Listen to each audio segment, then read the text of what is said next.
Con nosotros, primer invitado del año, Pavel Isa Contreras, economista de los buenos. Buenos días, feliz año. Buenos días, muchas gracias por tenerme en este programa inaugural del año. Pavel, el 2019, él dice que el 18 en términos macroeconómicos fue bueno, crecimiento de 7 y otros detalles.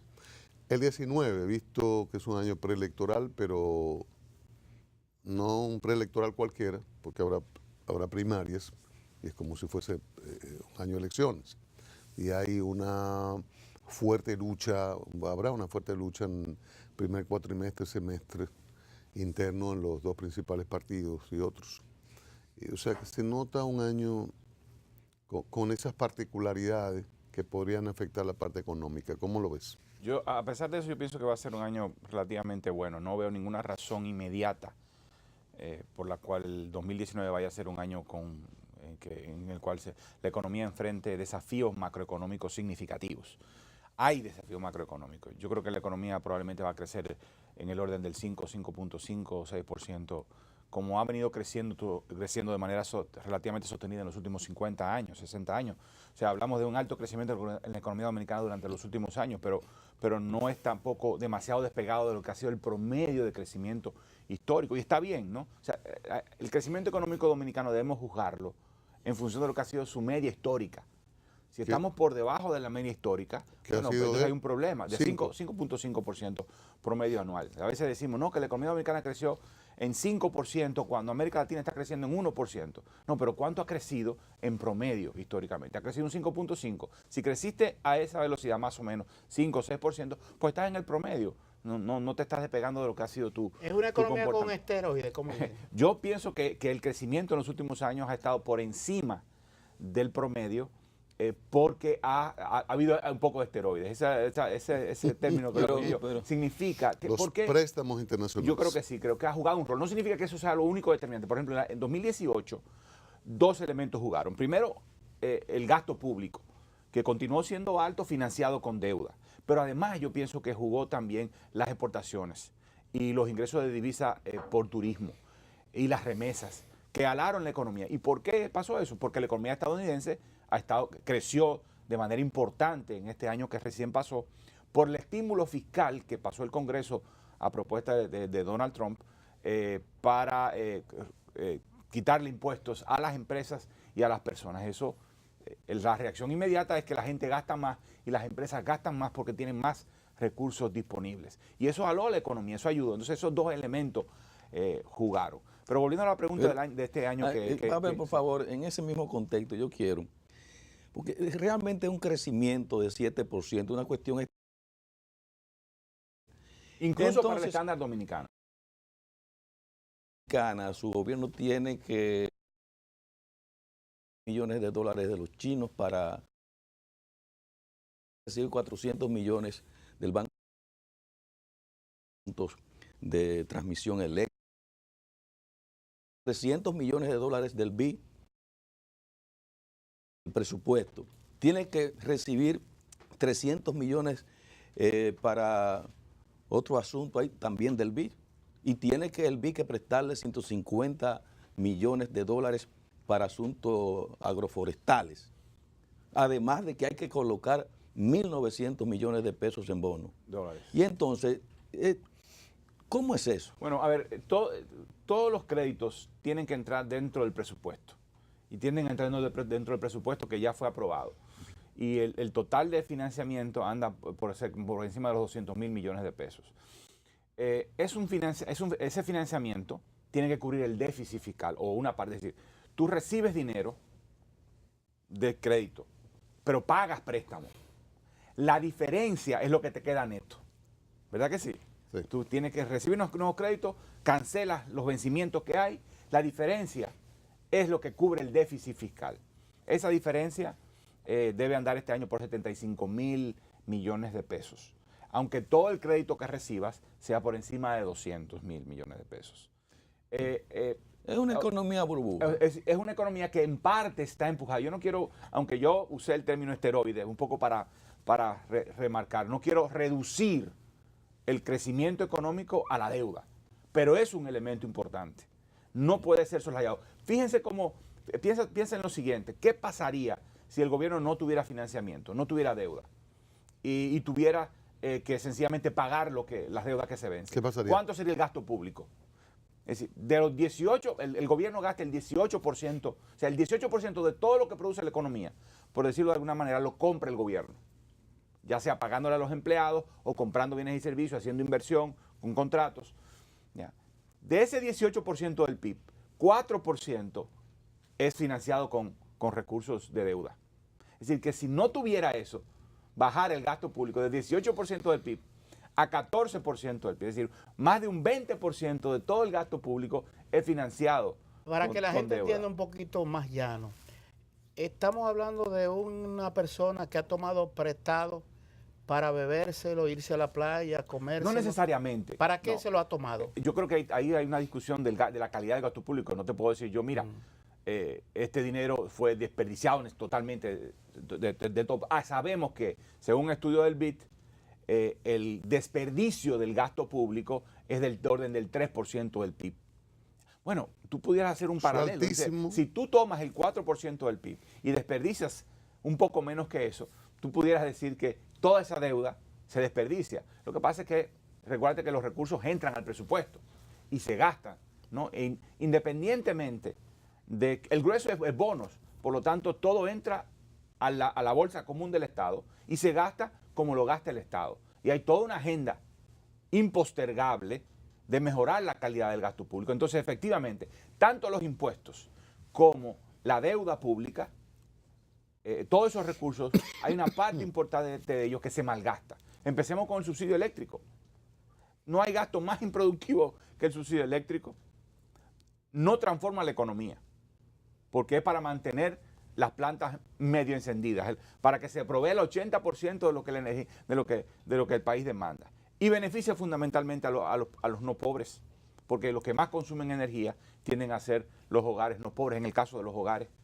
¿Ya? Entonces, hay un desperdicio importante. Súmale corrupción, clientelismo, dispendio. Hay una parte del gasto público intolerablemente malgastada. Pavel, en ese sentido... pero tampoco podemos decir que sencillamente todo el dinero se malgastó. Sirve para financiar el presupuesto público y eso está empujando el crecimiento económico. Cuando tengamos que pagar deuda, vamos a sufrir las consecuencias.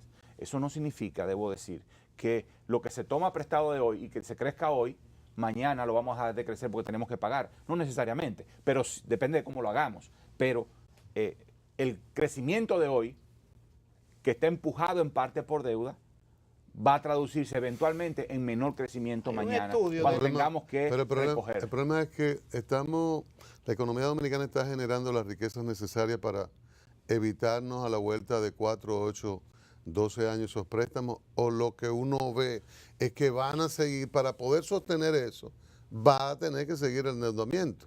Y eso tiene que explotar en algún momento. Yo pienso que 2021 en adelante va a tener que ser un periodo de ajuste inevitable. La pregunta es cómo lo vamos a hacer y qué tan severo va a ser. Mientras más tardemos, más duro puede ser el golpe. ¿Y cómo se califica un ejercicio de gobierno que haga eso? O sea, yo lo tomo, mantengo el crecimiento, mantengo mis números, me recordarán con mis números, luego el que venga el 21... claro, va a ser responsabilidad del que siga. Eso es posible que ese sea el cálculo, que no se atrevan a tomar la decisión hoy para no pagar los costos políticos hoy y que se tome posteriormente. Eso puede ser perfecto. Eso es lo que uno, digamos que es un cálculo político muy básico. Pero yo quiero volver no estoy seguro que ese sea. A la pregunta inicial. Y has hablado de la calidad del gasto. ¿Podría ese compromiso urgente de calidad del gasto en un año preelectoral de un fuerte choque interno en el partido de gobierno, podría mejorar el gasto en ese contexto? Yo creo que no va a haber ninguna posibilidad de mejora significativa, de transformación y de reforma significativa de nada en lo que queda de periodo de gobierno. Por eso pienso que cualquier reforma, transformación va a venir en todo caso a partir de 2021. Ni siquiera en 2020 porque la mayor parte va a estar ocupado o en elecciones o en transición, a menos que en la eventualidad de que lo que se discute, que haya un proceso de reforma constitucional en la cual el presidente Medina logre repostularse y logre ganar las elecciones, entonces digamos que el periodo termina en mayo. Digamos que la campaña terminaría en mayo en las elecciones. Bueno, depende también de si hay segunda vuelta y demás, pero digamos que Entonces, pues ahí sí, a partir de la segunda mitad del año pudiera empezar un periodo de reforma. Pero si es lo esperable es que haya un cambio de gobierno, un cambio de presidente, entonces uno esperaría que no haya reforma significativa, sino a partir de 2021. Entonces la pregunta es cómo se haría el ajuste fiscal. Un gobernante que debe... ¿Cuánto de calidad del gasto mejoras? ¿Y cómo lo haces? ¿Y con quién cuentas? Y si cuentas con la sociedad y lo abres hacia la sociedad, ya en un diálogo para que sea un proceso creíble. Y luego cómo tú contienes el gasto público, no es tumbar, no es bajar el gasto público, bajarlo en términos nominales, literalmente sería muy severo para la economía, pero cómo tú contienes el gasto, que crezca menos de lo que crecen los ingresos, y cómo tú vas a hacer crecer los ingresos y quién va a pagar esa cuenta. Ahí es que está el tema. ¿Y a qué velocidad lo haces? Si tú logras dar señales claras de mejora en la calidad del gasto público, que te dé credibilidad frente a la ciudadanía, por una parte. Por otra parte, logras contener el crecimiento del gasto público, que no crezca tan rápidamente o que crezca menos rápidamente que los ingresos, para que se vaya reduciendo el déficit. Y al mismo tiempo, logra elevar la tributación, reacomodando la carga y haciendo que quienes poco pagan, paguen más.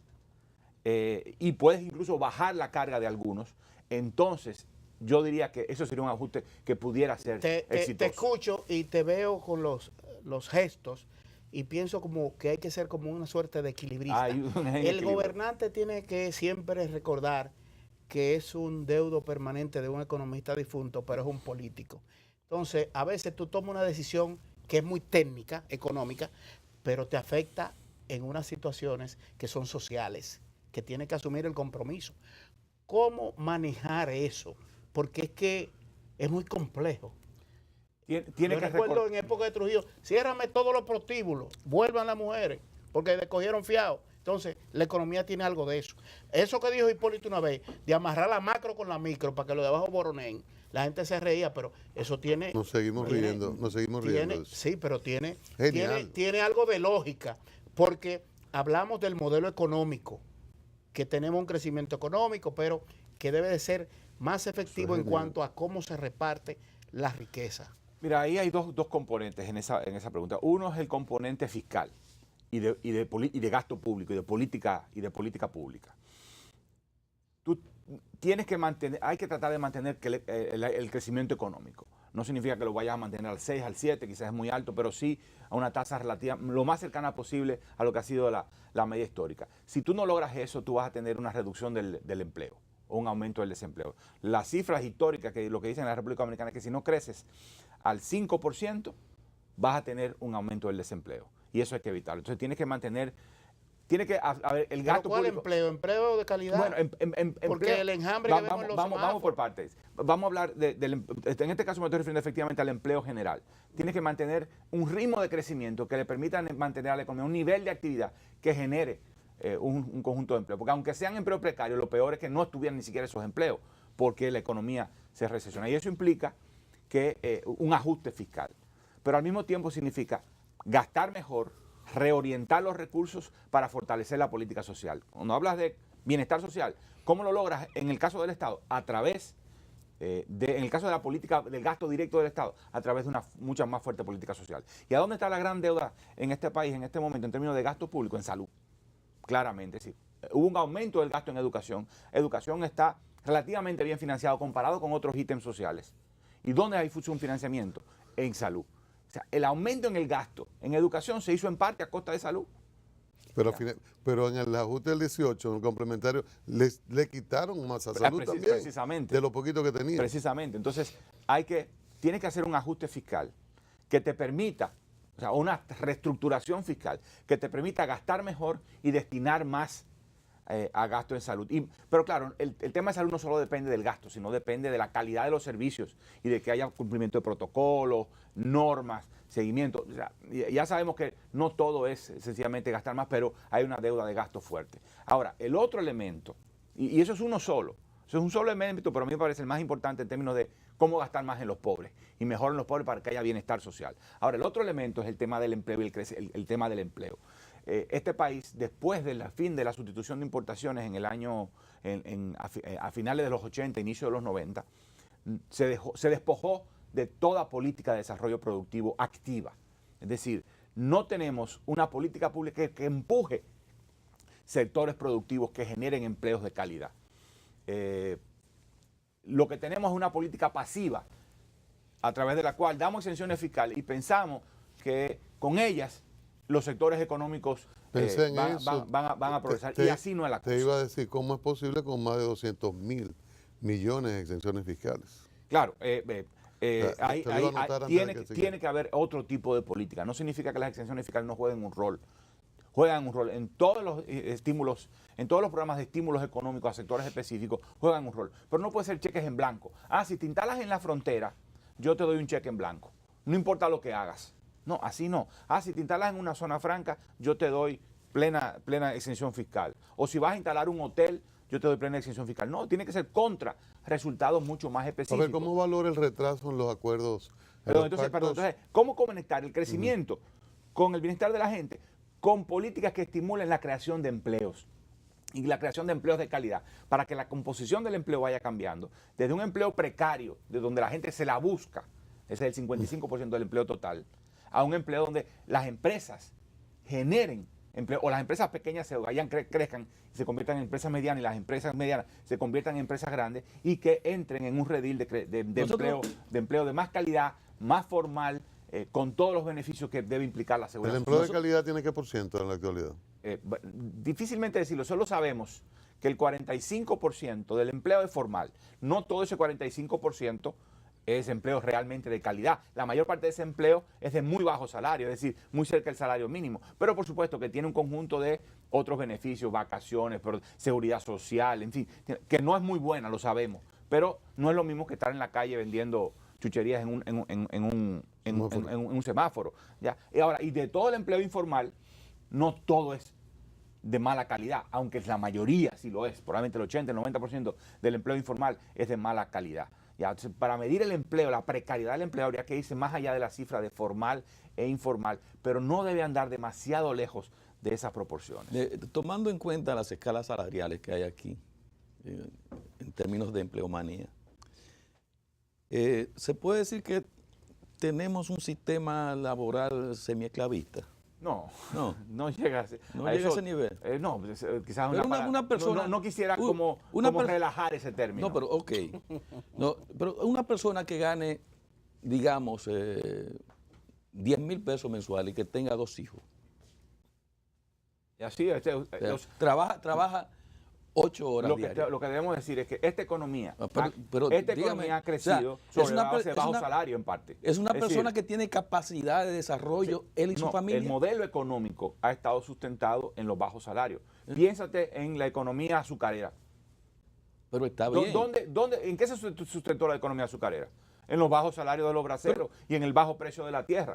Luego nos movimos, especialmente a los haitianos, luego nos movimos a la economía, a la sustitución de importaciones. Eso no dista mucho, ¿no? Por supuesto, bueno. No dista mucho. Pero nos movimos a la sustitución de importaciones con las industrias. Igual, la política fue de contener los salarios, mantenerlos agarrados para que la industria floreciera, y manteniendo la industria azucarera que financiaba también la industria manufacturera. Explotación. Luego pasamos a la economía de servicios, zona franca y turismo. Igual, contenemos los salarios para mantener la competitividad.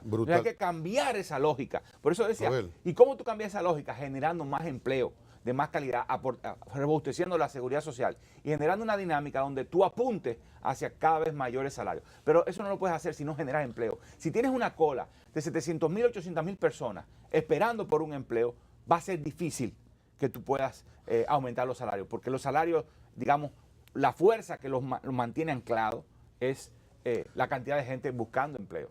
A ver, ¿cómo es posible que los 2 pactos faltantes de la Estrategia Nacional de Desarrollo, que es ley, después de 6 años, uno se quedó en discusión y vueltas y el otro ni iniciado? Y son fundamentales para todo eso que estamos hablando. Bueno, es que en el caso del pacto eléctrico sabemos que lo que pasó fue que las plantas de Punta Catalina metieron, y la forma en que se hizo todo el proceso, metió mucho ruido, ¿ya?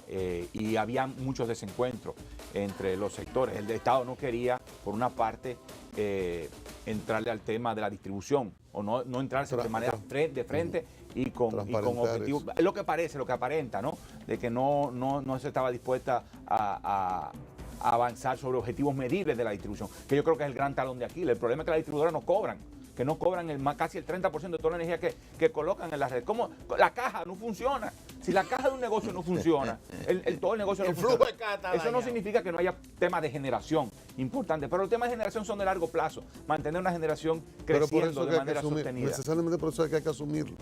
¿Qué cosa? Con seriedad, lo relativo a las distribuidoras. Absolutamente. No puede ser que sea botín político. Y yo creo que hay un elemento importante en eso. Y no hay determinación política para empezar para Entonces cobrar. Y no estoy hablando de los barrios, porque a veces queremos reducirlo al tema, que en los barrios no se paga energía eléctrica. No, tú no cobras. Y tú no cobras porque tú no le pones dinero para empezar a cobrar, ¿no? Y también, tú no le entras al fraude de los grandes. Es decir, el otro componente importante de las pérdidas de energía es que en las zonas que están bien servidas con medidores y demás, hay fraudes importantes. Si te están escuchando en el exterior, ¿tú le aconsejarías a un inversionista extranjero que venga a República Dominicana a invertir, a colocar, a arriesgar su dinero? Yo creo que tendría que ser muy cuidadoso sobre el sector en donde invierte. Pero invertir en sentido general. ¿Es seguro invertir en República Dominicana? Es que ellos saben claramente dónde está el país en términos del índice de competitividad global, saben dónde está en términos de transparencia. Yo sería muy precavido, muy cuidadoso a la hora de invertir en cualquier país en desarrollo en general y en la República Dominicana en particular.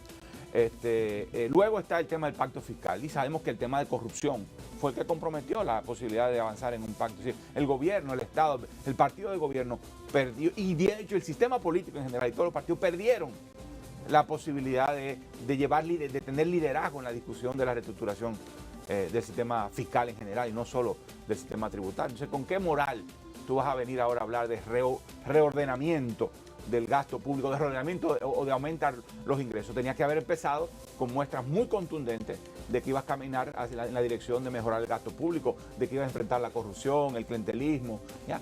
Y si hubieras empezado por ahí, entonces te gana cierta base para tú sentarte a discutir aumentar los ingresos, contener la deuda, contener el déficit fiscal. A ver, gracias. A la orden siempre. Es importante siempre esta conversación válido. Y sobre todo en el comienzo del año, ¿verdad? Proyectar el año. Pavel Isa Contreras, economista de INTEC. ¿Te le gusta que le digan de INTEC? Sí. Es una muy buena universidad donde tiene una muy buena labor. Gracias de nuevo. Gracias a usted. A ustedes también mañana de nuevo aquí en A Diario.